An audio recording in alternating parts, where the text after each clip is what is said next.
Começar a apresentação.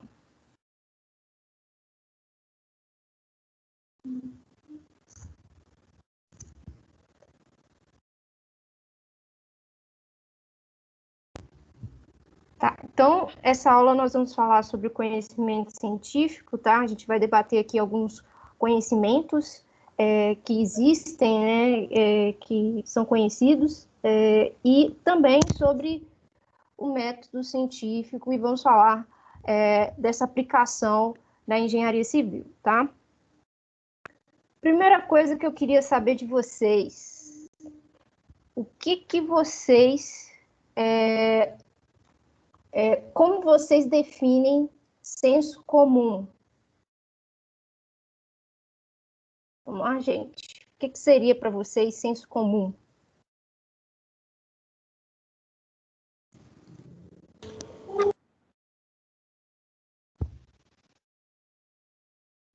Vamos lá? Tá me ouvindo? Tô.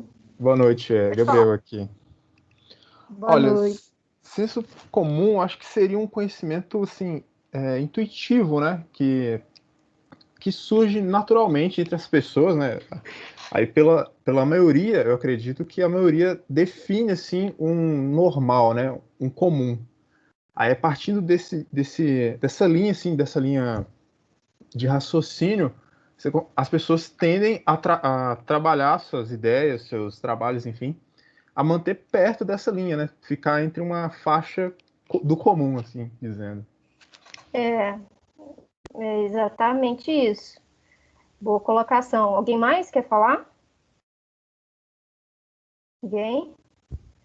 Bom, como é Gabriel, né? Isso, Gabriel. Como o Gabriel falou, é justamente isso, né? O senso comum, ele é muito baseado nessa coisa de tradição, né? De passar de geração por geração. É algo muito espontâneo, né? Eu observo alguma coisa, e a partir daquela experiência eu compartilho isso com outras pessoas. E não é crítico justamente por isso, porque a gente não critica se aquilo é realmente válido, se é verdadeiro ou não, e também não busca aprofundar sobre aquele conhecimento, né? A gente sabe sobre aquilo e não questiona muito. E é muito baseado em crenças, né? Do que a gente ouviu de avós, de pais, enfim, é algo muito empírico também, né? Só de olhar e tudo mais. Não tem uma organização das ideias, né? Por exemplo, meu avô viu aquilo, ele passa para o meu pai pega esse conhecimento e aplica, aí ele aperfeiçoa aquele conhecimento e passa para mim, mas não tem uma organização, é muito subjetivo, tá? E comparar isso com a ciência, né, não quer dizer, tá, que o senso comum ele seja algo que não é verdadeiro, tá? Muitas das coisas que a gente sabe, conhece, vem do senso comum, tá? E um exemplo que eu coloquei aqui é essa imagem, né, de cozinhar, em que a gente sabe, né, fritar o ovo, como que a gente chega no ponto certo do ovo, mas não entende qual que é a ciência, as reações químicas e tudo mais, para aquele, né, ovo tá, né, comestível, pronto comestível. Mas a gente sabe, né, com observações, com aquele conhecimento prévio, passado, para a gente conhece como chega no ponto certo do ovo, né, como fritar esse ovo. Então, a diferença entre o senso comum e a ciência, ele está basicamente desculpa, e no método de conhecer, né, de como a gente obtém esses conhecimentos, tá? Então, novamente, não significa que um conhecimento comum seja algo errado, tá? Nós temos muitas coisas aprendidas pelo senso comum, né? Tem um exemplo da agricultura antiga, que vem muito baseado nesse senso comum, né, que sabiam que cultivar na terra muito tempo uma mesma planta esgotaria o solo. Então, as pessoas foram amadurecendo essa ideia, passando a aplicar outras técnicas, mas já tinha esse conhecimento que o solo se esgotava sem ter feito uma pesquisa, uma análise no solo. Já se sabia previamente que esse solo ele se esgotava se utilizasse aquela mesma plantação o ano inteiro, né, todos os anos, né? Então, basicamente o que a gente precisa entender é que a diferença entre esses dois, do senso comum e da ciência, é a construção desse conhecimento, tá? Então, o que seria o conhecimento científico, né? Ele é algo real, né?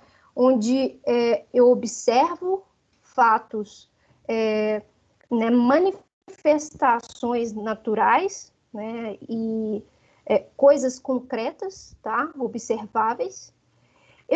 Tem que ser algo verificável, ou seja, algo que eu consiga testar, eu consiga aplicar experimentos, tá? É algo falível, porque pode ser algo que alguém critique, né? Alguém conteste, né? E isso vem a ser também algo que não é certo, né? Que é uma coisa incerta, né? Que pode mudar ou que pode não dar certo, né? Durante as minhas hipóteses, eu vou explicar, eu posso observar que aquilo em que eu estou verificando, testando, não é algo certo, tá? Outra coisa é que ele não que ele né, desculpa, exato. Só que esse exato aí tem um asterisco justamente porque ele pode ser refutado, né, reformulado. É algo que, mesmo que eu consiga testar e provar aquilo ali, pode vir outra pessoa e reformular aquilo que eu propus, tá? Trazendo um novo método, mostrar que esse método ele é melhor, né? Ou falar que aquele ponto que eu disse que era correto não é uma outra coisa. Enfim, eu posso reformular essa minha ideia. E ele é metódico, ou seja, ele é organizado, ele é objetivo, né? Ele tem a metodologia, né? Ele é todo organizado, eu tenho que apresentar, né, logicamente, as minhas ideias, que é diferente do senso comum, que não tem essa organização, não tem essa estrutura, tá? E aí vem o método científico, tá? Que vai ser só voltando com relação ao conhecimento científico, tá?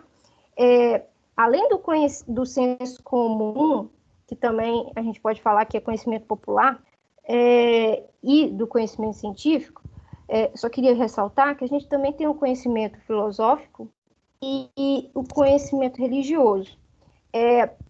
No vídeo que eu passei para vocês, vinha um conflito vocês já devem conhecer, né, a história de Galileu Galilei, mas mostra bem esse conflito dele com a igreja, né? Muito tempo atrás isso era uma barreira, né? A igreja não aceitava de forma alguma esse conhecimento científico, porque o conhecimento religioso ele é exato, extremamente exato, e supervalorizado, né? Então, a fé domina totalmente esse conhecimento, né? A gente não pode questionar com relação à divindade. Então, e Galileu, ele era religioso, que é algo, né, meio contraditório, mas uma pessoa, né, ela pode utilizar desses vários conhecimentos, ela utiliza, né, ela pode utilizar o conhecimento científico e utilizar o senso comum, porque no nosso dia a dia, a gente vive utilizando esse senso comum para cozinhar, para determinadas coisas, a gente acaba sempre utilizando esse senso comum sem perceber. E temos também o conhecimento filosófico, né, que é um conhecimento mais racional. E foi ele que deu os primeiros passos para o conhecimento científico que vemos hoje, tá? Então, o documentário do Galileu Galilei, ele fala dessa construção, fala desse conhecimento científico, como que ele fez a construção da ideia dele, qual foi a metodologia científica dele, né, como que ele observou, teve a curiosidade e quis, né, pesquisar sobre aquilo e provar, né, aqueles fatos em que ele tomou nota, né? E isso que é interessante, mostrar essa construção. Bom, então, o método científico, tá? Vai ser um conjunto de atividades sistemáticas e racionais que vão permitir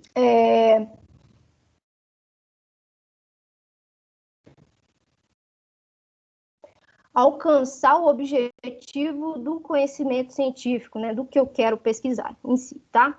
Então, do conhecimento desse conjunto de atividades, a gente tem primeiro as observações. Nessas observações, eu tento descobrir, né, observar no mundo e na natureza um problema. E, através dessa observação e desse problema que eu reformulo, eu começo a questionar. E aí eu começo a questionar o porquê, como isso é real, e aí gera as minhas hipóteses, tá? Que eu começo, através desse questionamento, né, com embasamento científico, a dar palpites das possíveis respostas para essas perguntas, tá?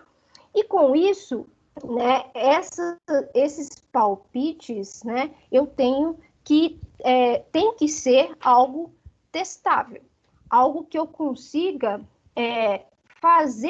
realizar um teste, né, fazer uma observação, provar que pode ou não ser afirmado nessa hipótese.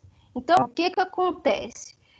Eu formulo essa hipótese, né, que seja provável, verificável, faço a experimentação e tenho dois caminhos. Eu posso ter o caminho em que, durante essa experimentação, eu não confirme a minha hipótese. E aí eu tenho que ou reformular a hipótese ou até mesmo descartá-la. Ou então, eu consigo comprovar a hipótese, tá? Mas isso não vai significar que é algo totalmente exato, né? Mas que são evidências de que essa hipótese está correta. E assim, eu consigo gerar uma teoria, né? Uma generalização, né? E escrever essa, né? Apresentar essa teoria, tá?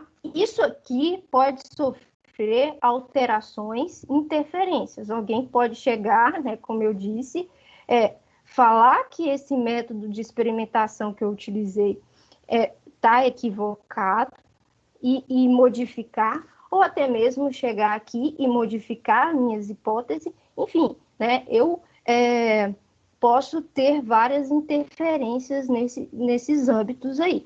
Mas a sequência, né, é as observações, hipótese, experimentação e generalização, tá? Dessa generalização também, né, dessas teorias que eu reformulei, eu posso gerar outras observações, outras questões e voltar nesse processo aqui de novo, nesse ciclo aqui de novo. Então, para explicar melhor a hipótese, tá? Então, eu começo a questionar, né, a minha observação, a minha problemática, e através de uma base científica, né, eu começo a estudar esse problema, né, começo a buscar referências em relação a esse problema que eu observei, eu começo a propor uma explicação, ou seja, começo a dar palpite, né? Então, essas hipóteses, elas têm que ser específicas no que se trata, tá? Porque essas hipóteses vão ser afirmações e tem que ter um embasamento científico, tá? Então, por isso que quando a gente faz uma pesquisa, a gente faz um levantamento bibliográfico, né? Para ter esse embasamento. E essas hipóteses, né, esses palpites, eles têm que ser falseável e testável. Ou seja, eu tenho que conseguir testar aquelas afirmações.